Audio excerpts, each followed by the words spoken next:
오늘부터 데살로니가 말씀을 시간이 되는 대로 함께 살펴보기를 원합니다.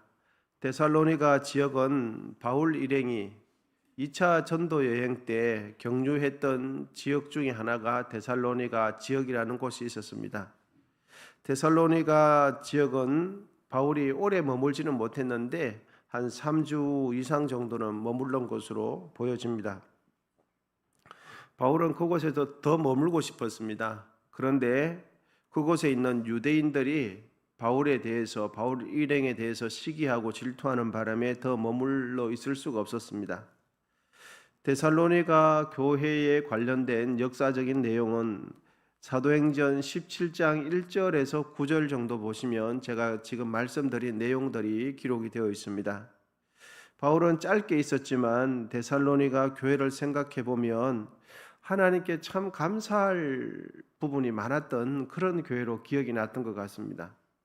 여러분, 우리가 어떤 누군가를 생각해 보면 참 저분을 생각할 때마다, 떠올릴 때마다 참 감사한 부분이 많아. 참 저분에게는 하나님의 은혜가 참 있었던 것 같아. 이렇게 감사가 떠오르는 사람이 되시기를 축복합니다. 우리가 어떤 사람을 생각하면 늘 걱정이 되는 사람이 있지 않습니까? 또 염려가 되어지고 또 사람들과의 관계가 원만해야 될 텐데 이렇게 염려가 되는 사람들이 좀 많이 있지요. 그런데 어떤 사람들은 생각해 보면, 생각만 하면 참 그분의 인품이나 성품이나 다른 사람을 대하는 거나 기도하시는 거나 참 마음 씀씀이를 생각해 보면 참 흐뭇해지고 닮고 싶은 부분이 참 많은 분들도 참 있지요. 이 데살로니가 교회는 바울이 생각을 하면은 하나님 앞에 늘 감사할 것이 많았던 그런 교회였던 것이죠. 바울이 데살로니가 교회를 세우고 또 데살로니가 교회를 생각해 보면 그 성도들이 늘 생각이 났던 것 같습니다. 왜냐하면 데살로니가 교회는 오늘 본문에도 기록이 되어 있지만 믿음의 역사가 있었어요. 그리고 사랑의 수고가 있었고, 그리고 소망으로 인내하는 모습이 있었거든요. 본문 2절과 3절인데 우리 천천히 한번 읽어보시겠습니다. 2절과 3절입니다. 시작. 우리가 너희 모두로 말미암아 항상 하나님께 감사하며 기도할 때에 너희를 기억함은 너희의 믿음의 역사와 사랑의 수고와 우리 주 예수 그리스도에 대한 소망의 인내를 우리 하나님 아버지 앞에서 끊임없이 기억함이니. 아멘. 여러분, 믿음의 역사. 여러분, 믿음에는 역사가 일어나는 거죠. 그리고 어느 누군가를 사랑하면 사랑하기 때문에 내가 수고를 해주고 싶어져요. 그리고 헌신을 해주고 싶고 그를 위해서 내가 수고를 함에도 불구하고 그것이 수고스럽게 와닿지 않고 즐거운 거예요. 여러분, 받는 즐거움보다 주는 즐거움이 훨씬 큰 건 너무나 잘 아시죠?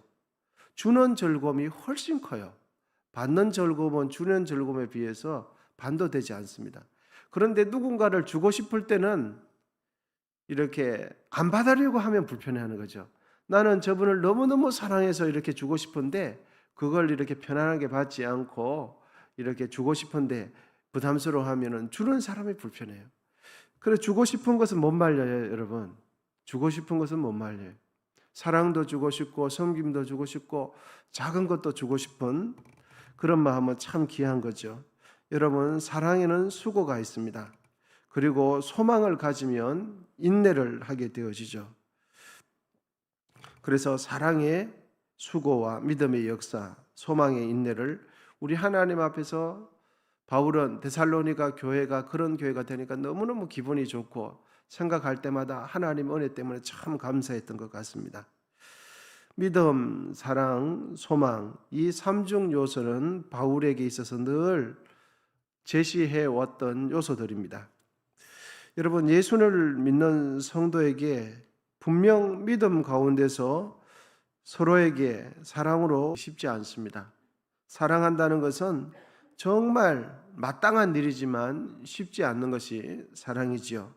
그런데 데살로니가 교회는 믿음의 연수는 매우 짧았거든요. 아까도 말씀드렸지만 아마 최소 3주 바울이 데살로니가 지역에 있어서 선교하고 목회했던 것이 3주밖에 되지 않아요. 한 달 정도밖에 되지 않는 그곳에서 믿음이 자라난 거죠.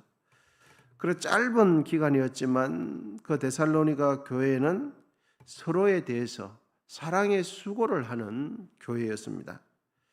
사랑은 마땅히 실천해야 하지만 쉬운 것은 아니에요. 진실로 사랑하겠다고 작정하거나 결심하지 않으면 사랑을 해내지 못합니다.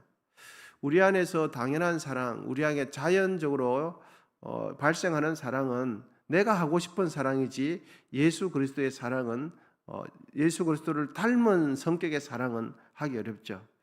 우리 주님께서 우리를 사랑하시는 것은 사랑하고 싶을 때만 사랑하고 미워하고 싶을 때만 미워하고 이런 식의 사랑이 아니라 헌신적인 사랑을 하는 거죠.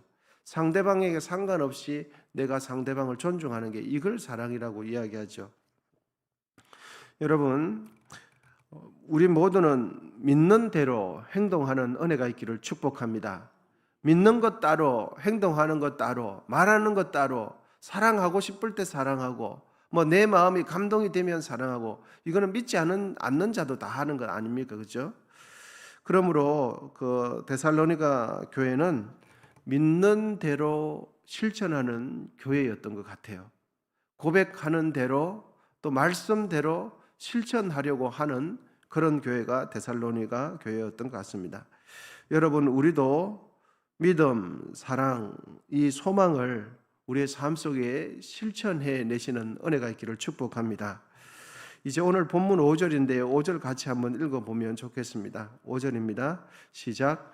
이는 우리 복음이 너희에게 말로만 이런 것이 아니라 또한 능력과 성령과 큰 확신으로 된 것임이라. 우리가 너희 가운데서 너희를 위하여 어떤 사람이 된 것은 너희가 아는 바와 같으니라. 아멘. 그러니까 이 말씀을 1장 5절에 있는 말씀을 볼 때 데살로니가 교회는 그들의 신앙의 연수는 한 달도 채 남짓되지 않아 보이지만 그들이 말하는 신앙은 입술로 끝나는 것이 아니라 실제적으로 구호로 끝나는 거 아니고 실제적으로 삶으로 살아내는 신앙생활이었다 하는 것을 우리가 알 수가 있겠습니다. 예수님을 믿고 복음으로 산다는 것, 그것은 새로운 피조물을 이야기하고 새로운 삶을 사는 걸 이야기합니다. 예수를 믿는다는 것은 단순히 교회에 오냐 안 오냐 이렇게 결정되는 것이 아니라 새로운 삶을 사는 거예요. 예수를 믿기 전과는 다른 생각을 하고 예수를 믿기 전과는 다른 삶을 살아가는 거죠. 다른 방식의 다른 감정의 기준을 가지고 살아가는 것이 예수를 믿는 것이고 예수 안에서 복음 안에서 새로운 피조물이 된다는 것을 말해주고 있습니다. 여러분, 성도는 하나님께 사랑받고 택함을 입은 존재입니다. 우리를 택하신 하나님의 택하심은 우리의 어떤 자경이나 선행 때문이 아니라 우리를 향한 하나님의 전적인 사랑하심 때문에 우리가 선택을 받은 것입니다. 우리가 하나님 앞에서 자랑할 것은 단 1%도 없어요. 우리가 하나님 앞에서 내세울 것은 눈꼽만큼도 없어요. 왜? 하나님께서 전적으로 우리를 불쌍히 여기셔서 우리를 택해 주셨기 때문입니다. 여러분, 아멘이십니까? 우리가 잘해서 하나님 앞에 택함 받은 건 아무것도 없어요. 그저 하나님 앞에 하나님께서 나를 택해 주시니까 그것이 감사해서 하나님 앞에 감사해서 하나님 앞에 내가 드릴 수 있는 걸 드리는 것뿐이지 내가 하나님 앞에 이것 드리고 이것 봉사하고 이렇게 수고했다고 하나님께서 나를 택해 준 것이 아니라는 것을 우리는 생각해야 합니다. 여러분, 우리는 하나님 앞에 자랑할 것은 단 하나 있습니다. 예수 그리스도 십자가를 자랑하는 거죠. 바울은 데살로니가 성도들이 많은 환난과 어려움 가운데서도 성령의 기쁨으로 말씀을 받았다 이렇게 기록해 주고 있습니다. 여러분, 성도는 환난이나 또 어려움 속에서 힘이 들면 들수록 성도는 하나님을 의지하는 사람은 세상이 줄 수 없는 기쁨을 받는 사람이 성도예요. 우리가 믿음으로 이 세상을 살아가는데 힘이 들면 들수록 하나님의 위로는 더 파도처럼 밀려옵니다. 하나님을 의지하는 자에게는. 왜냐하면 주님은 큰 능력으로 우리를 언제나 위로해 주시고 보호해 주시고 감싸 주시기 때문입니다. 여러분, 살아계신 하나님을 살아계신 하나님으로 믿고 의지하게 되시기를 축복합니다. 어떤 분들은 하나님을 믿을 때 먼 옆집 아저씨처럼 그렇게 생각하시는 분이 간혹 있으신 것 같아요. 그냥 이렇게 적당한 거리를 두면서 하나님이 나의 아버지인 것을 실감하지 못하고 그저 그냥 하나님 생각 속에 추상적으로만 생각하시는 분이 간혹 있으신 것 같은데, 하나님은 그런 분이 아니에요. 우리가 존재하는 것처럼 하나님도 실제하시고 항상 우리와 동행하시고 우리가 하나님을 진심으로 찾을 때마다 우리와 늘 함께 계시는 분이 하나님이십니다. 여러분, 믿음으로 살게 되시기를 축복합니다. 춘천에서 만화 가게를 운영하던 정원섭 씨라는 분이 계셨습니다. 정원섭 씨. 그분은 약 50년 전에 1973년경에 강간 살해 사건 범인으로 주목이 되고 지목이 되었던 사람인데요. 그가 강간 살해를 한 것은 파출소 소장의 9살 난 딸을 논둑에서 성폭행하고 살해했다는 것이 범행의 이유였어요. 그는 그런 용의자로 주목을 받고 경찰에 잡혀가서 가혹행위를 당하고 그 가혹행위를 견디다 못해서 거짓 자백을 하게 되었습니다. 결국은 자기가 그렇게 하지 않았는데 자기가 그렇게 했다고 그 고문을 견디지 못해서 거짓 자백을 해서 무기징역을 선고받았습니다. 무기수로 복역을 하다가 모범수로 한 20년 정도 감형을 받고 약 그 감방 생활을 15년 7개월 8일 복역을 하고는 1987년 성탄절을 하루 앞둔 12월 24일 성탄절 특사로 가석방을 되었습니다.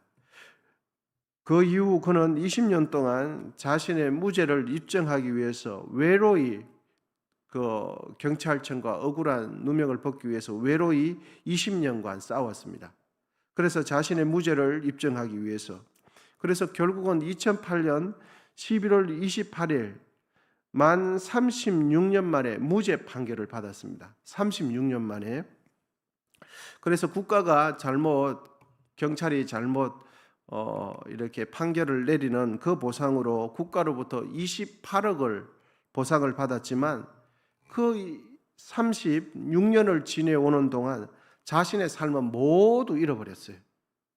젊음도 잃어버리고 자기 아내는 교통사고로 다리를 잃고 치매로 병원 가게 되었고 자신의 아버지는 그때 자기 아들이 그렇게 범죄를 했다는 충격으로 아버지는 돌아가시고 4명의 자식은 주위의 차가운 시선 때문에 고향에서 살지도 못하고 뿔뿔이 다 흩어지는 신세가 되었습니다.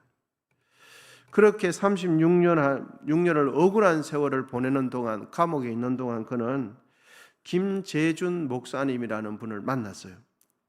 그래서 감옥에 있는 동안 통신신학으로 목사 안수를 받았습니다.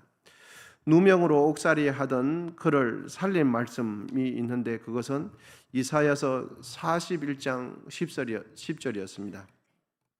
두려워하지 말라, 내가 너와 함께 함이리라. 놀라지 말라, 나는 내 하나님이 됨이라. 내가 너를 굳세게 하리라. 참으로 너를 도와주리라. 참으로 나의 의로운 오른손으로 너를 붙들리라.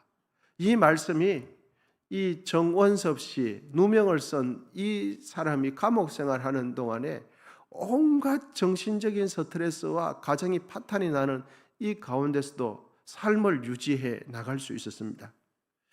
억울한 상황 속에서도 믿음으로 살아가는 삶은 달랐습니다. 그때 그는 이렇게 고백했습니다. 나의 진심을 알아주고 갚아주실 분은 하나님뿐입니다. 나는 감사합니다. 자신의 그 억울한 죄 누명을 알아줄 사람은 자신의 하나님밖에 없었다는 거예요. 아무도 안 믿어준 거예요. 아무도. 경찰도 안 믿어줬어요. 이 억울한 일이 아니었다면 내가 어찌 예수님을 만나 목사가 될 수 있었겠습니까? 나는 어느 누구도 원망하지 않습니다. 단지 감사할 뿐입니다. 왜 힘들지 않았겠습니까? 왜 속상하지 않았겠습니까? 정원섭 씨는 억울한 중에도 감옥에 있으면서도 삶이 힘들어도 믿음으로 살았습니다. 여러분, 우리가 하나님을 믿는 믿음으로 살아야 할 때가 언제일까요? 우리의 삶이 힘들고 어려울 때요. 내 마음이 뒤숭숭하고 복잡하고 감정이 억울하고 이럴 때 믿음으로 사는 거죠. 여러분, 믿음으로 언제 삽니까? 평안할 때, 아무 일 없을 때 누구나 다 믿음으로 살아요. 그거는 믿음으로 사는 것이 아니라 평안하기 때문에 그렇게 사는 거죠. 진짜 믿음으로 살아야 할 때는 마음이 뒤숭숭하고 속상하고 억울하고 정말 기도도 하기 싫고 성경도 읽기 싫을 그때 믿음으로 사는 거죠. 할렐루야. 여러분, 믿음으로 살아야 할 때는 바로 지금이에요. 나중이 아니에요. 평안할 때가 아니에요. 진짜 믿음으로 살아야 할 때는 속상하고 억울하고 내 마음 아무도 몰라준다고 생각될 때 그때 믿음으로 사는 거죠. 데살로니가 교회처럼 여러분 믿음으로 사는 좋은 소문이 나는 우리 모두가 되시기를 축복합니다. 예수를 믿는다는 것은 완전히 새로운 삶을 살아가는 걸 이야기하는 것입니다. 예수를 믿기 전에는 내 마음대로 내 감정대로 인간적인 기질대로 살아가지만 예수를 믿고 난 뒤에는 속상해도 예수님 안에서 기도하면서 예수님 믿는 사람답게 살아가는 걸 이야기하는 거죠. 여러분, 예수 믿으면서 화낼 거 다 내고 성질 낼 거 다 내면 어떻게 예수를 믿습니까? 사람들한테 싸울 거 다 싸우고 어떻게 예수를 믿습니까? 예수를 믿는 게 아니죠. 교회만 다니시는 거죠. 여러분, 진짜 예수를 믿는 것은 내가 힘들고 어렵고 속상하고 눈물 나고 아무도 몰라줄 때 그때 내가 믿기 때문에 믿지 않는 것과 다른 삶을 살아가는 것이 예수 믿는 거죠. 데살로니가 교회는 신앙생활 20년, 30년, 10년, 몇 년 이렇게 하지 않았어요. 그 성도들은 단 사도 바울 사도행전 17장 1절에서 9절에 의하면 3주밖에 되지 않습니다. 물론 3주 더 있을 수도 있는데 매우 짧은 시간에 있었어요. 그런데 그 데살로니가 교회는 믿음의 역사가 있었어요. 사랑의 수고가 있었어요.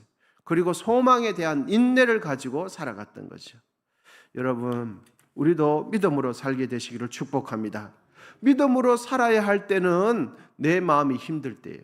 내가 속상하고 내가 어떻게 해야 될지 모를 때, 진짜 내가 좌우로 흔들릴 때 바로 예수 그리스도를 붙잡고 복음을 붙잡고 살아내는 것이 믿음입니다. 여러분, 고민이 있으십니까? 그때 믿음으로 살게 되시기를 축복합니다. 건강이 안 좋으십니까? 그때 믿음으로 살게 되시기를 축복합니다. 재정적으로 어려우십니까? 그때 믿음으로 살게 되시기를 축복합니다. 자녀들이 어렵습니까? 아니면 관계가 어렵습니까? 그때 내 성질대로 사는 것이 아니라 내 믿음대로 살게 되시기를 축복합니다. 그리하여서 주위 사람들이 볼 때 정말 저분은 믿음이 있어. 저 집사님, 저 권사님은 진짜 하나님 믿는 사람이야. 그래서 데살로니가 교회는 그 지역에 있으면서 막 소문이 났어요. 데살로니가 교회는 정말 성령께서 역사하는 교회고 믿음 있는 교회야. 그것처럼 우리 모두도 믿음으로 살아서 믿음에 소문난 집사님, 권사님 되시기를 축복합니다. 우리 언성교회도 이 지역사회에서 믿음으로 소문난, 믿음이 있는 교회, 믿음을 따라 행하는 교회가 되는 그런 좋은 소문난 교회가 되어야 할 줄 믿습니다. 기도하시겠습니다.